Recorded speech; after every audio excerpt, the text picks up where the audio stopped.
आरंभ होता है उसे अलग करने में एक भौगोलिक विभाजक का काम करती है।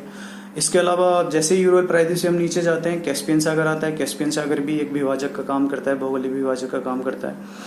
और कैस्पियन सागर जैसा आपको पता है कि एक भूआबद्ध जलीय विस्तार है।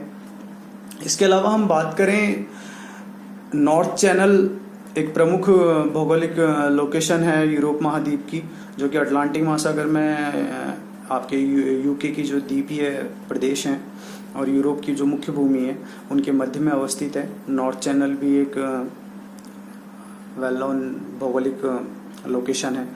इसके अलावा अगर हम जलवायु की दृष्टि से जाएं तो जैसा कि आप सभी जानते हैं कि यूरोप का एक लगभग ठंडा सा प्रदेश है। आपके इमेजिनेशन में यूरोप का नाम आते ही अच्छी लोकेशंस, खूबसूरत जगह ये क्लिक करती है।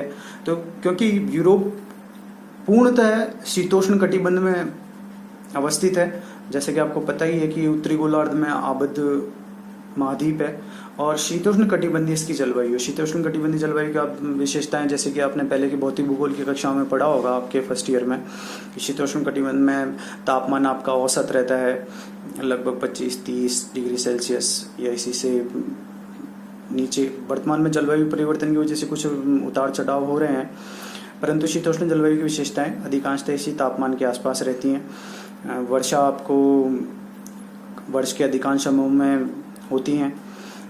इसके जैसे अलावा आप जैसे जैसे ऊपर की ओर जाएंगे, ध्रुवीय प्रदेशों की ओर जाएंगे, यानी यूरोप के उत्तरी भागों की ओर जाएंगे, तो आपको ध्रुवीय जलवायु मिलेगी।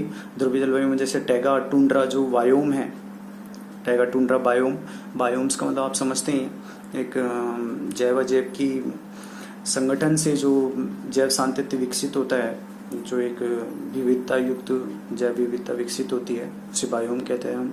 फ्लोरा फ्यूना का संगम होता है उसमें, तो टैगा टुंड्रा बायोम्स आ जाते हैं। टैगा टुंड्रा बायोम्स के बारे में आपने फर्स्ट ईयर में डिटेल्स में पढ़ा होगा।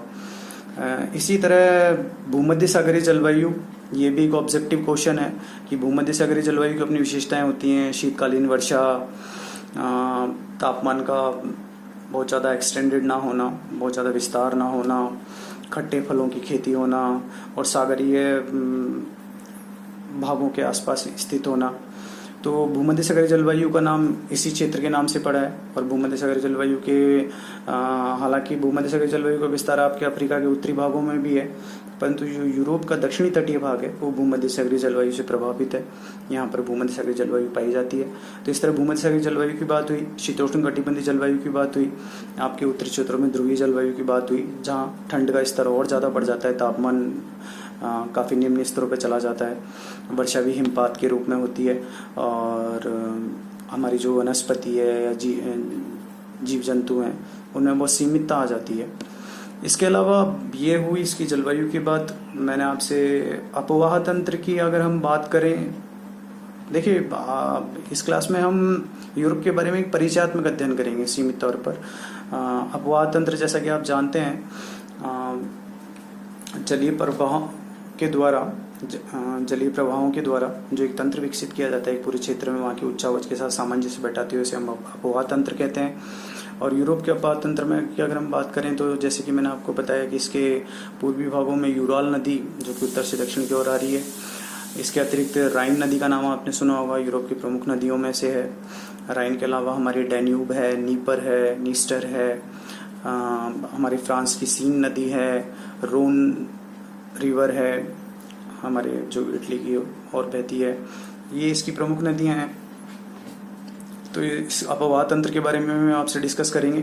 जैसा कि मैंने आपको बताया कि प्रायद्वीपीय अवस्थिति होने के कारण तीन और सागरीय विस्तार पाया जाता है, तो ऑब्वियस सी बात है कि हम समझ पा रहे हैं कि यूरोप में सागरीय जलवायु का प्रभाव होता है। सागरीय जलवायु के बारे में अगर हम बात करें तो सागरीय जलवायु आप जानते हैं कि महाद्वीपीय जलवायु का प्रभाव होता है, सागरीय जलवायु का प्रभाव होता है। सागरीय जलवायु में जलवायु सम एक औसतता पाई जाती है, एक समानता पाई जाती है कि पूरे वर्ष मौसम समान सा रहता है, लगभग ना ज़्यादा तापमान होता है ना ज़्यादा ठंड पड़ पाती है, वर्षा लगभग हमें वर्ष के अधिकांश समय मिल जाती है। तो ये समुद्री जलवायु के प्रभाव होते हैं, जैसा कि हम हमारे भारत के तटीय क्षेत्रों में देखते हैं। अब अगर हम यूरोप के प्रमुख देशों की बात करें जिनका जिक्र मैंने पिछली क्लास में भी किया था, तो देशों को अगर हम जनसंख्या और क्षेत्रफल के आधार पे देखें तो